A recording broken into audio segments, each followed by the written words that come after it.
with most vocals, I'll probably be putting the compressor first and then the EQ after it. In the verse of the tune where the track is pretty open, I'll just have one compressor, and at the chorus, when I need a little bit more power, I'll add in a second. At the bridge, when I need even more power or character, I'll add in the one that has the most distortion. And sometimes it might just be one slapback up the middle. Other times it could be three delays, left, right, and center. The one thing I really won't do is look at the gain reduction meter. In this episode, we dive into the art of vocal mixing with legendary producer Joe Chiccarelli. He shares his essential techniques and experiences working with iconic artists like the White Stripes and Morrissey. If you're looking to improve your vocal mixes, this episode is for you. Yeah. Hey, Joe. It's good to see you. Welcome to the podcast. Oh, thank you. This is fun. Good to be here. Do you do anything differently when you're mixing vocals in the box? I would say my in the box mixing techniques are all based on my console techniques of years ago, meaning I use a lot of parallel compression. I mean, nowadays there's obviously a lot more intricate things you can do in the box than you could do with hardware outboard gear. But multi-band compression and sidechaining stuff and all kinds of things like that would be pretty tricky to do with a piece of analog gear. I avail myself of all that stuff. And I do a lot of parallel compression for vocals, for drums, for pretty much everything to some degree. Bass, maybe sometimes guitars. Just really depends. I developed a plugin a few years ago with IK Multimedia called the Joe Chiccarelli vocal strip. And basically, when I mixed, I always had multiple compressors going because each compressor has a different tone and it does a little different thing. Some are smooth, some are aggressive. And I like to kind of play with them, just like you'd play with, stomp boxes on a guitar that you mix and match and add a little bit of everything else. So I do a lot of that with a lot of instruments where, one parallel might be for aggression and character. The other one might be just to keep something super tight. The other one might be to take care of erratic peaks and frequency resonances. So, my in the box technique is a much more involved version of what I would have done with multiple compressors and EQs on an analog console. So could you walk us through, especially for those who are just starting out, what your process is? Sure. In the box, and it also depends on the project. The way I record is I tend to get all my sounds when I'm tracking. So if I'm going to do a lot of compression or EQ on a vocal, I'll do it while I'm tracking the singer. I like to commit to it. I grew up in the 24-track analog days where you had to get your sounds going to tape, and you got it as close to finished as possible. So that's always the object of the game with me, is to get my sounds 90% of the way there. So mixing is really just a matter of balances and tweaking some things here and there, but it's not a matter of reinventing the song. So my mixing of my own tracks might be a little bit different than mixing something that I'd never heard or wasn't involved in. But it still will involve bussing out to either the vocal strip or multiple compressors. I'll tend to use something like an 1176, maybe a Fairchild, maybe a CL1B or LA2A, also something with a lot of distortion and character like a UA176. And again, I just take those compressors and parallel blend them behind the lead vocal and And sometimes I'll mute them on and off for different sections of the song. So perhaps in the verse of the tune where the track is pretty open, I'll just have one compressor.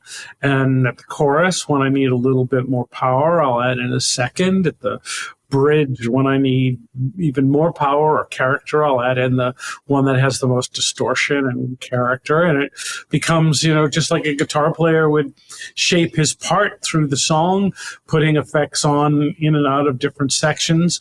I'll do that with compressors, and I'll do the same thing with delays and reverbs and spins and everything else. The verse might just have a couple of very short delays.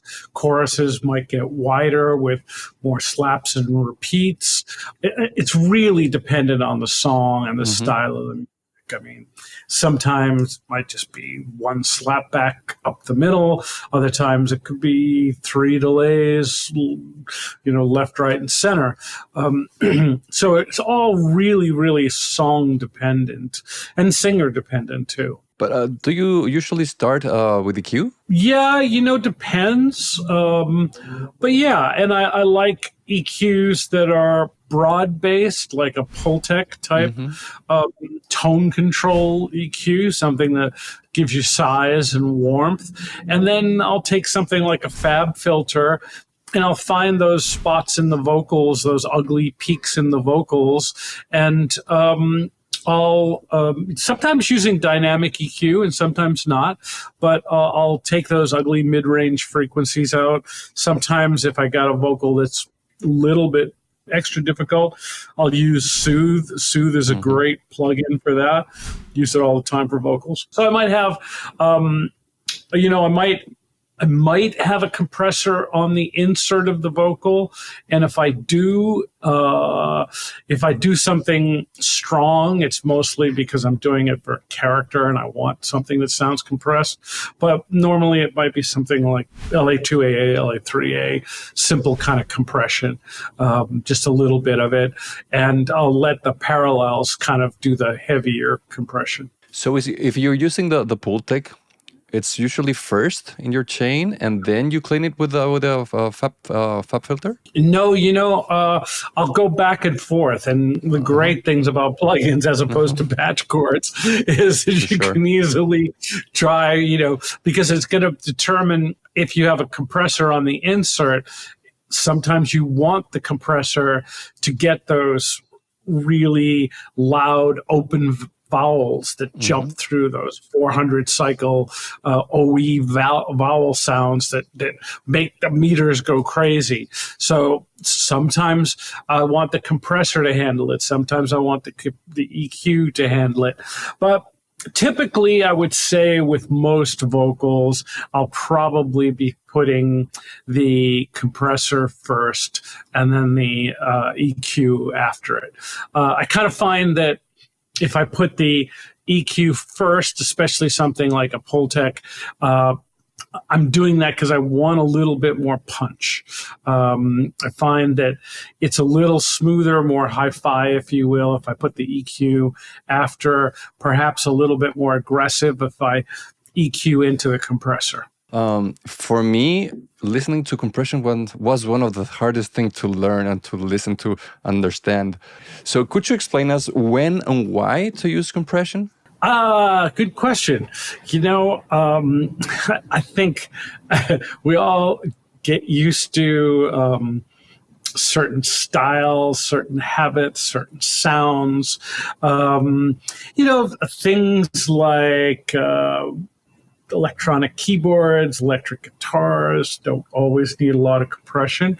But if you want a little bit more aggression and power, it's something to do. If you want to keep the sound tighter, smaller, more contained.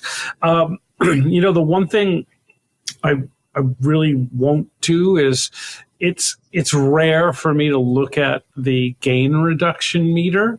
I'll just turn knobs till it sounds right to me. And then if all of a sudden it sounds like it's too compressed, if I hear the compressor working, then I might go and look at the compression meter and say, oh, well, okay, it sounds a little too compressed to my ear and it looks a little too compressed. So I have to back it off. But I won't kind of go by any rules or try to be overly or under cautious about it all. I'm precious. I just kind of, I'm not a technical guy. I'm just one of those people that turns knobs until they get lucky. And my whole career is based on luck, basically. It's sort of like you're playing slots. You're just turning shit until something gets you excited, and usually if it gets you excited, it's going to get a lot of other people excited. So I just kind of go for it and don't think too much about what's right and what's wrong. I mean, if I have to err, I always err on the cautious side, meaning less compression, slower attacks, faster releases. That keeps things more honest and natural.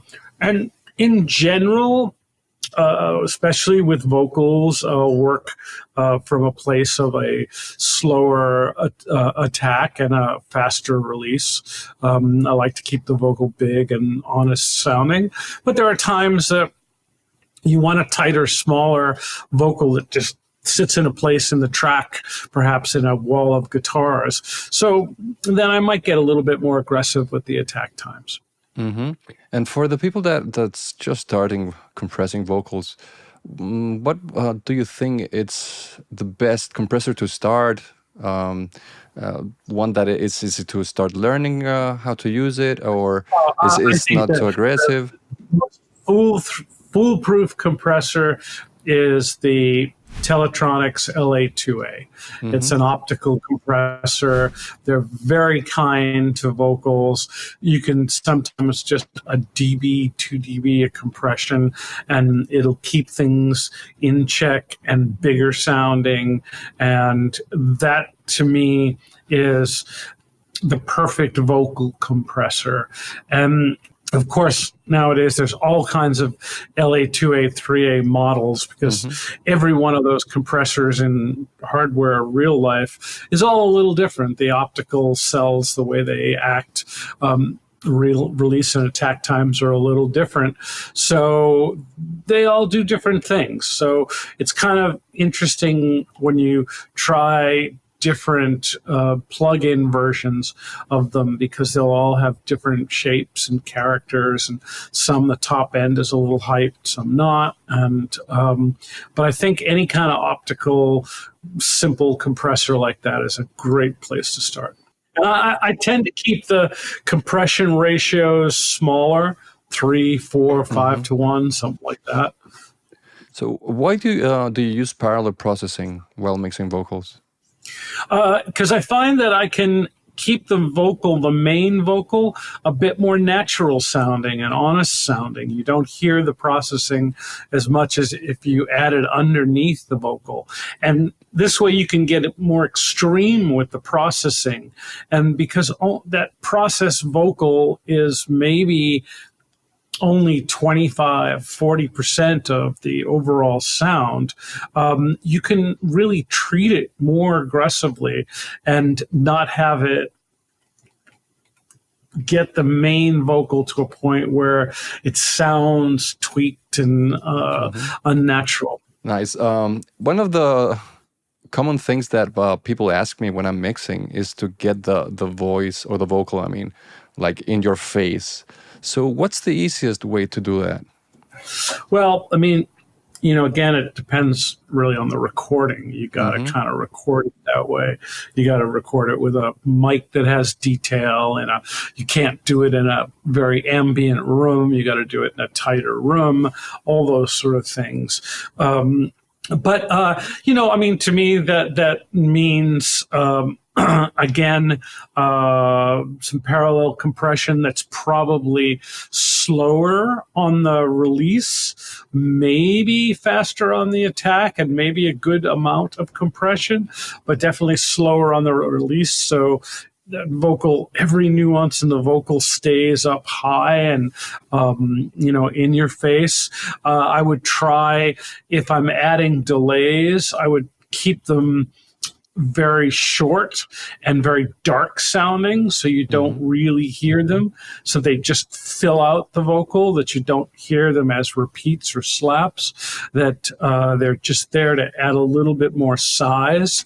The one thing that's really good for getting vocals to be a little bit more in your face and three-dimensional at the same time is to use some kind of a pitch shift left and right, like the AMS DMX or the Eventide H3000 plugins are great for that, where you put a little pitch shift down on one side, a little pitch shift up on the other side, split them left and right, and it gives the vocal a little bit of width and chorusing.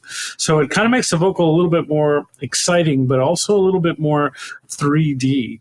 And again, I would probably, not have those effects too bright. I might roll off top end on the effects.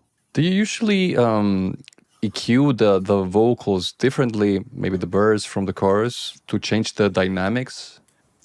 No, EQ-wise, only if I really have to. I pretty much can accomplish that with the parallel compression. Like I said earlier, I might, when it comes to the chorus, I might add a second compressor in. Let's say I add something like a Fairchild, which has a lot of thickness and tone and a little bit of distortion. So it's going to give the vocal a little bit more growl, a little bit more character, a little bit more power. So when the chorus comes up, then vocal has a little bit more edge. It feels like he was really singing harder in the chorus if he wasn't singing harder in the chorus. Mm-hmm. And what effects do you like to use on vocals? I'll use Echo Boy most of the time as my delays. I'll use something like a Roland Space Echo or any kind of tape plug-in for a slapback. Reverb-wise, there's a great plug-in from IK Multimedia called it's the Sunset Sound model of their rooms and live chambers. Love that. Love all the UA reverbs, the plate, the Hitsville, the Capital Chambers, all the stuff from UA is just fantastic. Really, really great. So you've mixed artists with very different vocal styles like Morrissey, Jack White, Elton John, and Julian Casablancas. Does your approach change when mixing them? Absolutely, yes. Yeah, for sure. With Morrissey, getting the right plate reverb seems to be the key. The thing I've found with him that sounds the best is the EMT gold foil, the 240 plate. And, I like to use a live real plate if I can. If not, the Cush model is really good. With Jack White, it was different from song to song. A lot of distortion on Jack's vocal, a lot of overloading of a 1073 preamp.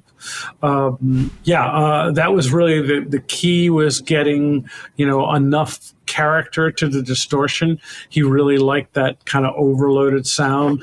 We would sometimes overload 1073 preamps, old Telefunken V72s and V76 tube preamps. I love overloading the input of a Roland 201 Space Echo. There's just something about the transistor amp in those 201s has a particular bright, gritty sound that I love, and it puts a little bit more excitement in things.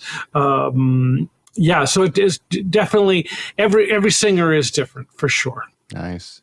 And can we talk about the mix bus you're using in the box? Yeah.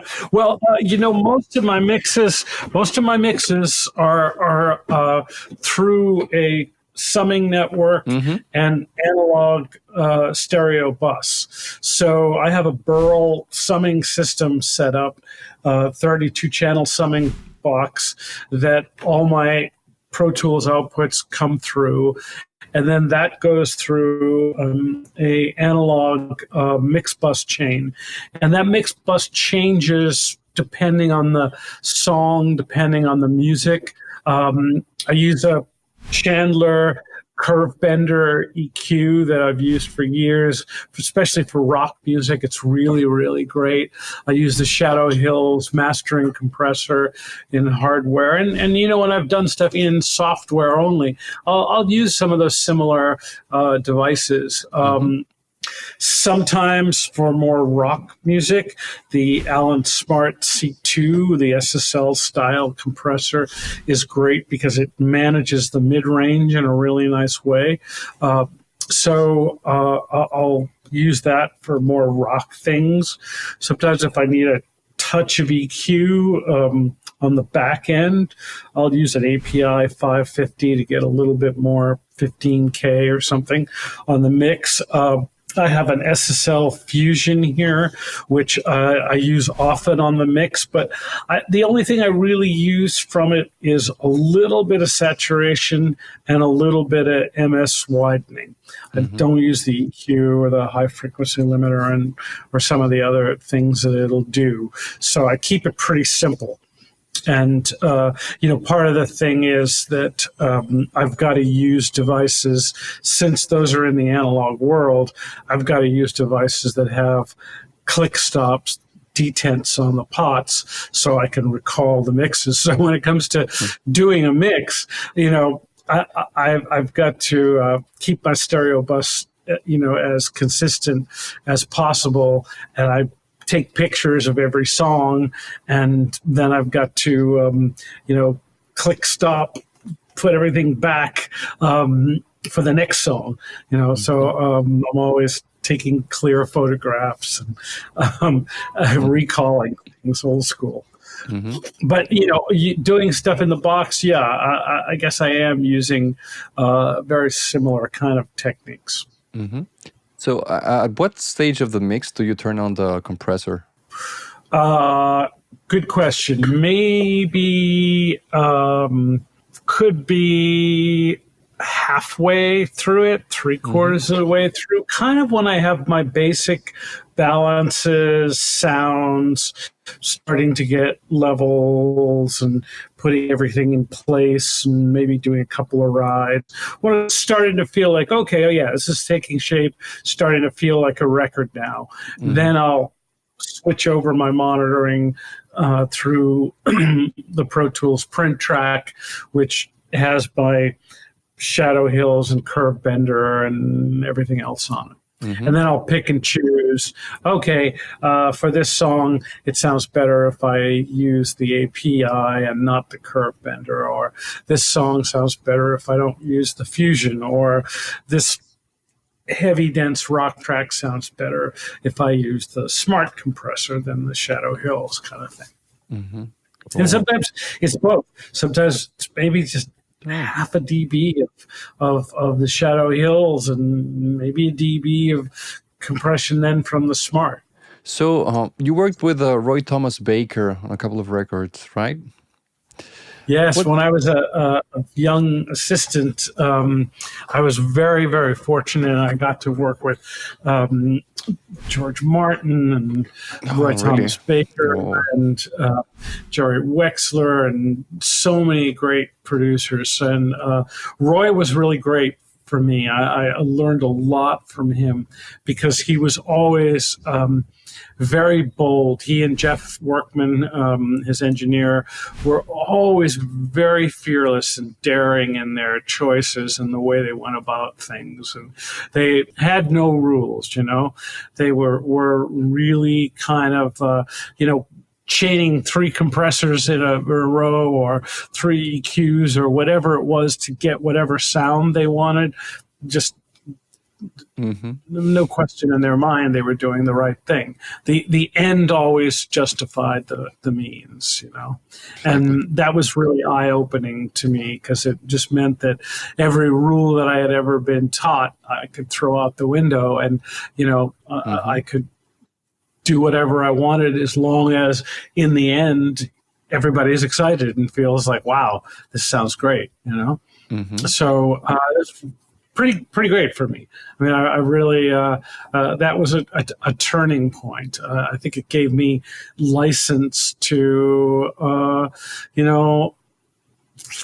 just break the rules.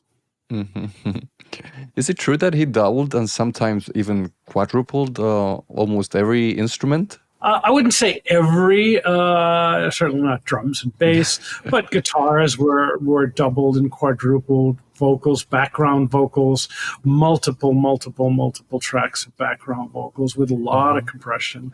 And, that was the Queen sound, just, walls of compression, the Cars records that he did, the compressor was up, and when the singer sang, the compressor was all the way down, and then the compressor went back up again, and it's powerful, really, really powerful. One of my favorite engineers is Shelley Yakus, and I was listening to an interview. So I don't know if you remember this, the time you met him at the record plant in New York, the first time. Very Can true. you tell that story? It was so good. If you remember, yeah, I mean, I was very fortunate in that the guy that sort of introduced me to recording had also trained Shelley, and Shelley was working at the record plant in New York City, and Shelley just so kindly, graciously invited me down there to meet him and tour the studios and see if I could possibly get a job there.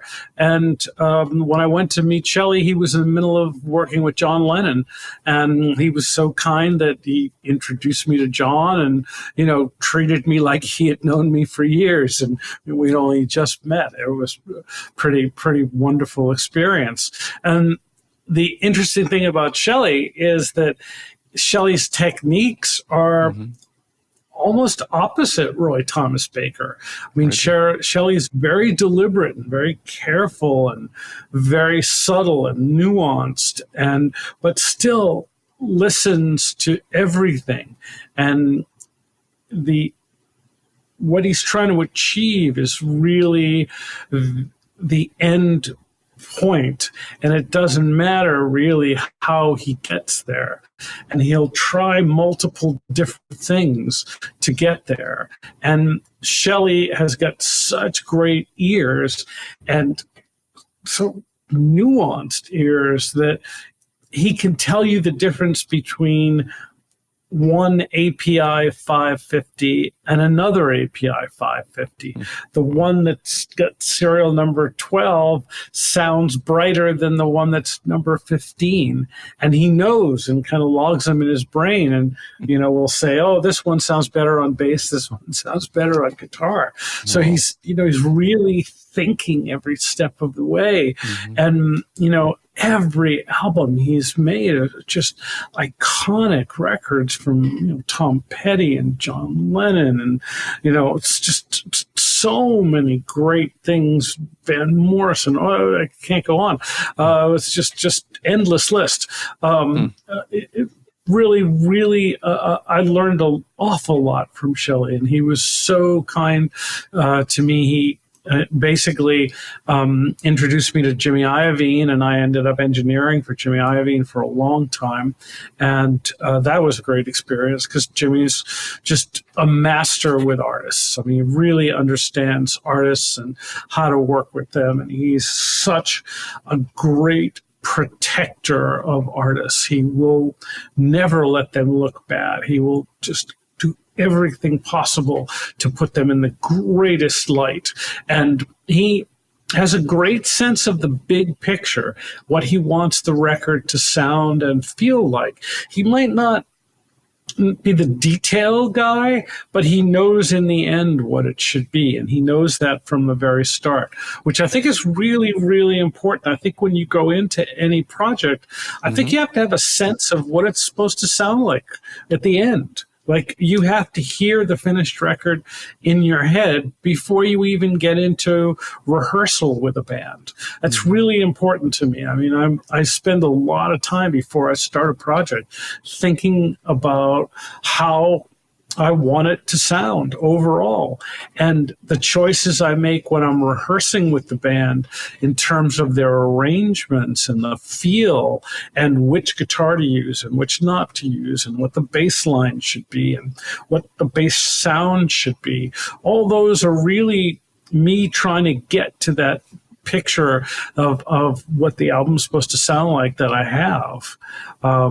And I think Jimmy had a great sense of the big picture and all those albums that he worked on. And Shelley, being there hand in hand, understood the picture, and being the detail guy that he was, made sure that every little step adds up.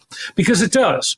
You know, the difference in sound between one patch chord and another patch chord, or microphone, or moving the microphone a few inches, or double tracking or not double tracking a vocal. All those things really add up to how the record hits you emotionally. And you got to take that into consideration every step of the way. You know, you're building a piece of architecture. It's got to add up to something spectacular. So talking about that, how do you get into the artist's head and understand what they're trying to achieve? I think that's very difficult. I spend a lot of time, before I start the record with an artist, talking to them, asking them questions, asking them what they want to achieve with this record, what they perhaps liked about their past albums, what they disliked about their past albums, what they'd like to do differently, what kind of records they like, what are they listening to, what are their influences, what do they feel about the songs. I really try to spend some time understanding them, and I'll spend a fair amount of time with the artist and really kind of get inside their head. I think recording and mixing have become a bit too flat these days, like to my ears. Do you believe it's better to sound unique and special rather than just sounding good? Absolutely. Yeah, I think character is everything. Personality is everything.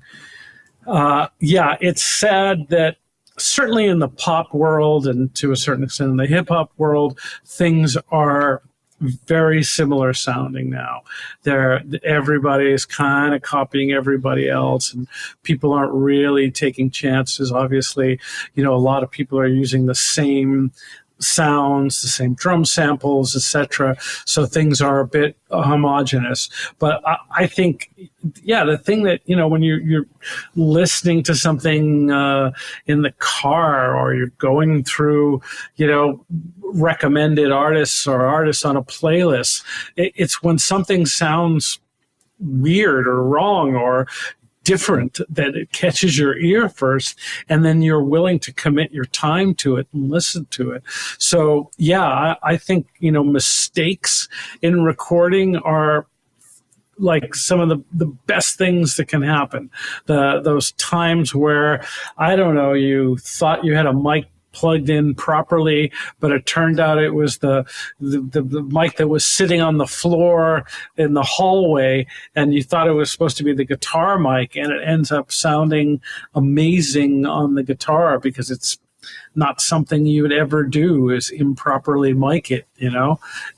All those moments you have to be aware of and really kind of embrace them, because those are the things that make the record really special, as those accidents, the so many times like that. Just somebody plugs something in backwards and you get this crazy sound. It's kind of like, run with it, make something of it, even if if it only sounds good in one little spot, grab it, put it in there, then move on, do what you had to do. But having those things that just sound weird and broken and out of place and from left field, that's magic. Yeah, talking about magic, can we talk about Icky Thump? I love that. Well, that's a magic combination of people. That's really where it starts. And every record really starts outside the control room, out in the studio floor, if you will. And Meg and Jack have an amazing chemistry together. They're pretty incredible duo. I mean, Jack obviously is a stellar, exceptional musician.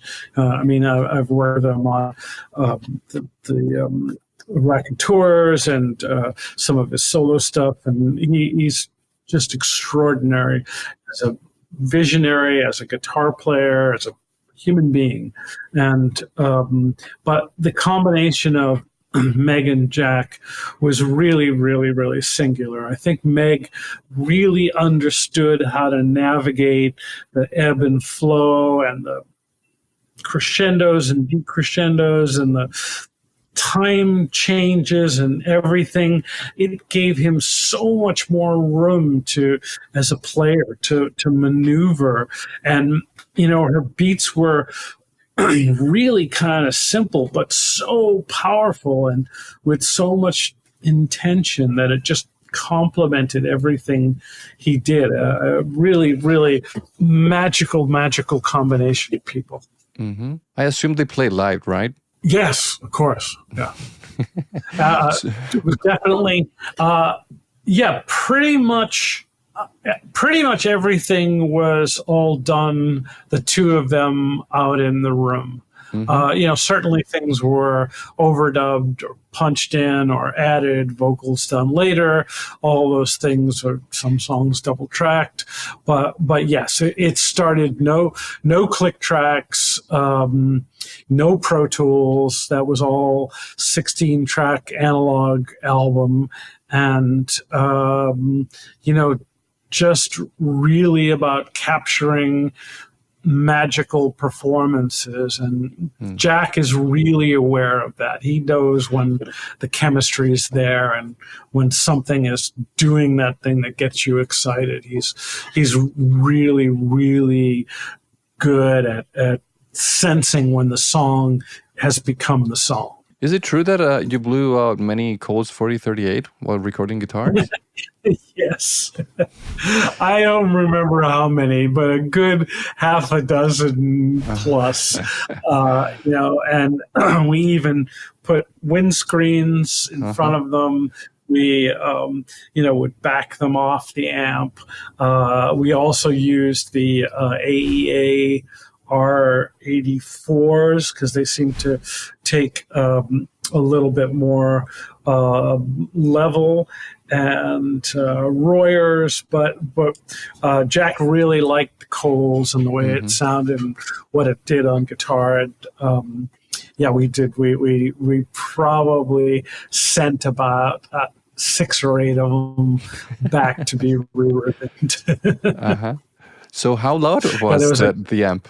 It's not that, honestly, he used it for most songs with the White Stripes. He used a twin reverb and a Silvertone.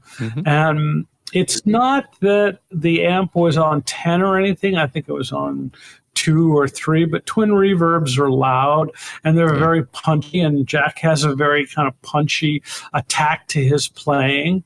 So it was kind of easy to blow a ribbon. Also, we had a good size ISO booth, so there was a good SPL, a good sense of concussion inside that ISO booth with guitars. And did you record those guitars in stereo?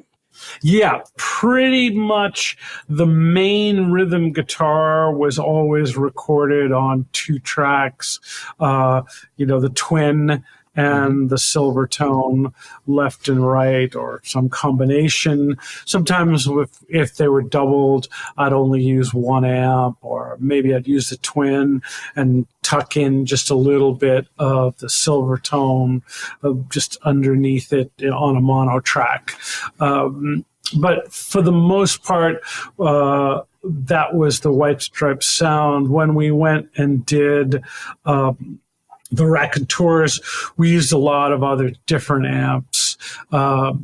Sometimes some Watkins that the studio had, and maybe for the most part we used just his twin and didn't use the silver tone. I can't quite remember, but there were more because he was fitting into a bigger band sound then, so it's kind of like less room for him, and his approach to the parts were very different, and so it was kind of a different approach recording that album. Mm-hmm. So did they finish recording an entire song before moving on to the next one, or did they first record the basic tracks for all songs and then move on to the overdubs? For the White Stripes, I would say that we would get 3/4 of the way through. Mm-hmm. Sometimes we would do a vocal, sometimes not. In the case of the song Icky Thump, I know we came back to do the vocals later, and they're double tracked and all, and mic'd very differently, the two vocals. I think, in general with the White Stripes, it was kind of get as much done on a tune as possible, then come back to it. With the Consolers album for the Raconteurs, much more like do the bed track and then move on to the next one.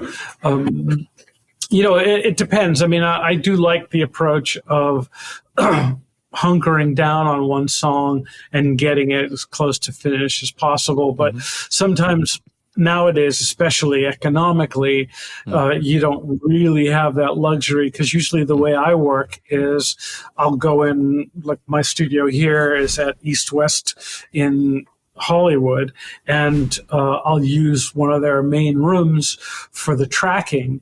So what I'll do is basically spend a day per song. Sometimes I'm getting 2 songs per day, and I'll just primarily target that band track, that rhythm track, if you will, and then we'll come up here to my studio and do all the vocals and keyboards and mixing, et cetera, et cetera. So often you don't have the luxury of being in a fully set up studio that you can just work 4 days on one song if you want and then move on. So economics, budgets have kind of dictated working a little different. Mm-hmm. For me, at least. Yeah, sure. Can we talk about those drum tones? I really love them. On the White Stripes you're talking about? Yeah. For the most part, a brand new Ludwig kit from 2007 or whenever we tracked that album, and Jack had a vintage Ludwig kit that we used for more of the smaller tunes. We put it in a ISO booth and got the deader, tighter sounds.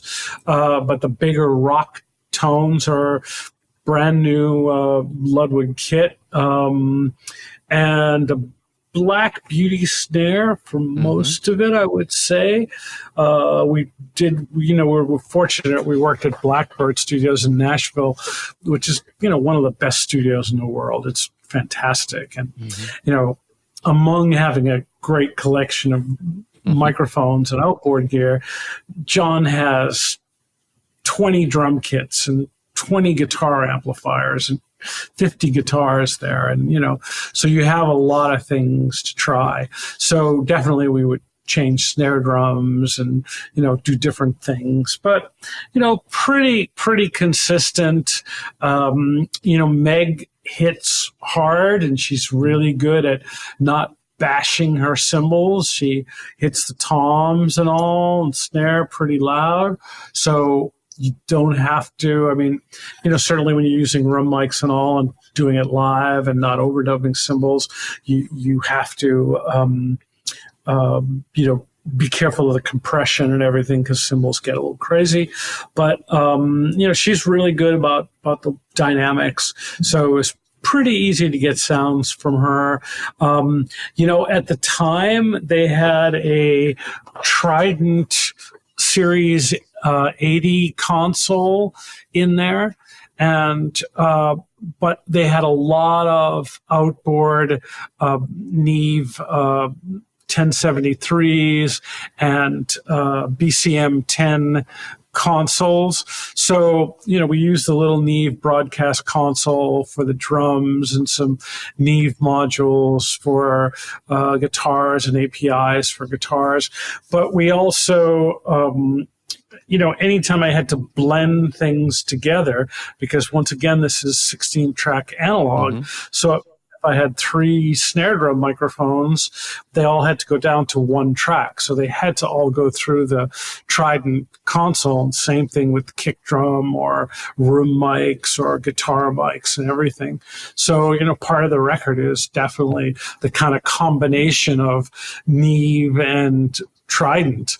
It kind of, Trident has a little kind of sparkly edge, and the Neve is thick, so it's kind of a good combination. And then it was mixed on the 8078 Neve in Studio A. We tracked it in D. So it was like a good combination of things. One thing you wanted to do in the analog world was that if you tracked on a Neve, it was always good to mix on an API or a Helios or something that added a different flavor to the sound. You were kind of mixing and matching tones, if you will, console tones. And I think that helped, certainly for guitars, definitely for drums. The drum sounds were a lot of microphones out in the room, maybe 14, 16 microphones, 4 or 6 room mics. And the way I always work is that, to me, they're always different colors, different flavors. And for each song, I would go, okay, I don't need these far room mics. I just need 1 stereo ribbon microphone in front of the kit and keep it tight. Or I don't need any room mics for this song. I just need the 1 trashy microphone that's sitting on top of the kick drum.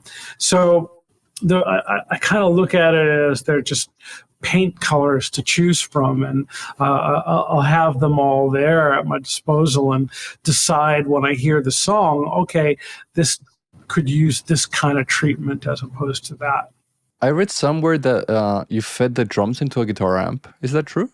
Yeah, I'm sure we do. We read a lot of that stuff. In fact, with Meg, because I wanted a little bit more power from her snare drum on some of the songs, is I actually put a bullet mic underneath the snare drum, and like a harmonica mic, and I fed that into a guitar amp, and I had the guitar amp basically sitting right behind her drum stool. So every time she hit the snare, it barked out this really distorted snare drum sound into the room and into the rest of the drum mics.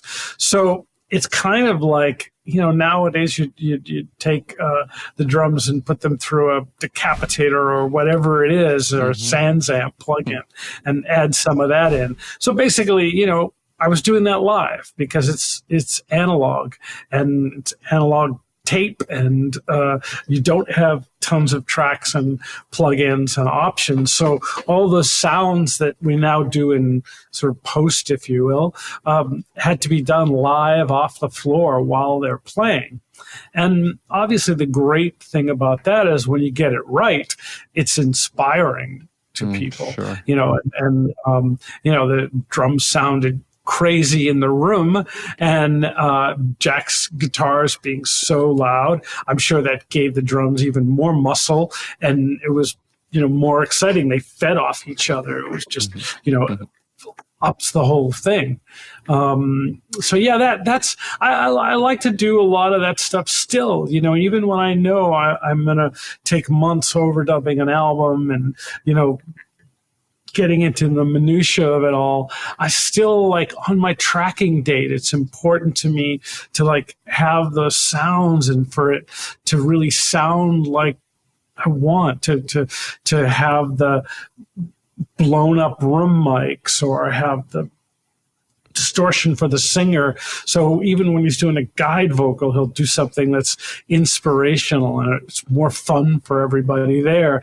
And so many times those guide vocals end up as the final vocals. And I think there are some White Stripes songs where the guide vocals were the final vocals. Not many, but yeah, that happened a lot, Do you have a favorite moment during the production of that album? There were a lot of great moments that I've told this story a couple of times, but it's kind of for me, it was scary and eye-opening at the same time, because when we went to do that song, Icky Thump, the title song, the single, we had just finished recording a song that was kind of simple and folky. And basically we had all these sounds that were rather small and intimate and not powerful. And then we started trying to record Icky Thump, and all my sounds were very inappropriate for the tune. And I was scrambling to really build that picture, to get the power back. And luckily, and maybe because of the sounds not being together, Meg and Jack had a hard time playing the tune. It just didn't click that day. So we were able to just say, let's hold off on this song. We'll do it another day. And the good thing for me is that when we finally decided to do it a second time, I knew what I had to do sound-wise. So I had, a better game plan. But I was scrambling and felt really horrible that, I didn't get sounds that were worthy of the tune, because the first time I heard the song, the minute I heard that guitar riff, I knew it was a hit. I mean, honestly, within 10 seconds, I was like, home run, and that's happened to me before with Elton John and other artists I've worked with, where you just know, like, that's the song, that's got the magic. There's something that just so powerful that there's just no denying the greatness of it. And the minute I heard that guitar riff, I was like, wow. Amazing. Can you tell us what it's like working with Morrissey? The best. Honest. He's one of the greatest artists I've ever worked with in my life. I have so much respect for him as an artist. He really cares so much about what he does and what he says, and he has a very specific aesthetic. He pushes myself and the band really hard to come up with something that sounds different for every song we work on. He never wants it to sound like the past, and it's something I try to do too. In everything I do, I don't want to repeat myself. I really don't like to live in the past. I really look to doing new things. And the thing I love about working with Morrissey is that he really pushes me. He wants something that doesn't sound like anything else he's ever done. And when people come up with guitar parts that are very reminiscent of the 90s, he instantly is like, been there, done that, I want to move on. So it's a great challenge for me. And the amazing thing is that as a singer, he's incredible. And in the 5 or 6 albums I've worked on with him, he gets better every single record. His voice is in better shape. His command of his voice, his control, his tone, everything has improved over the last 10 years that I've known him. It's miraculous. And, I really have to say, I just have so much respect for what he brings to a song. I hear these demos without the vocals. When I get the songs initially, they don't have a vocal on them. So when the band or whomever has submitted a demo that we're going to record, I never know what the melody is or what the lyric or the story is. And it's not till we get into the studio for the first time that I hear those melodies. And I have to say, what he brings to it, these melodies that he hears and where he hears them are pretty spectacular. They really elevate the songs tremendously. It's so impressive to see. And I'm really excited because we started a new album almost a year ago. And I think it's got some of the best songs that I've ever done with him. There's a number of them that I'm really proud of, and so it's pretty amazing that over this course of 5 or 6 albums, he just grows and gets better and better. It's pretty great. It's pretty great, and he's definitely he doesn't care what people think of him or what his audience thinks, or he's just so true to himself. I have a tremendous amount of respect for him. I mean, it sometimes makes it difficult for me as a producer because I'd like to bring different things and maybe take things in a different direction, but I always have to respect the artist. I mean, to me, a producer's job is to, serve the artist and get the best out of the artist and the songs and really capture and enhance their vision, their plan, their dream. So, I'm a kind of part of that and really have to further that along. I never consider myself the artist. A producer job, I don't feel. I mean, some producers are the songwriter and they play all the parts, and in that sense, they are the artist. But in this particular situation, I'm just somebody that can help him make the best record he can make. We're always talking about the past. Okay, let's talk about the present then. Yeah, no, all right. Let me tell you a few things I've been working on lately. Just finished doing a track with this young band from San Diego called Sunroom that I love.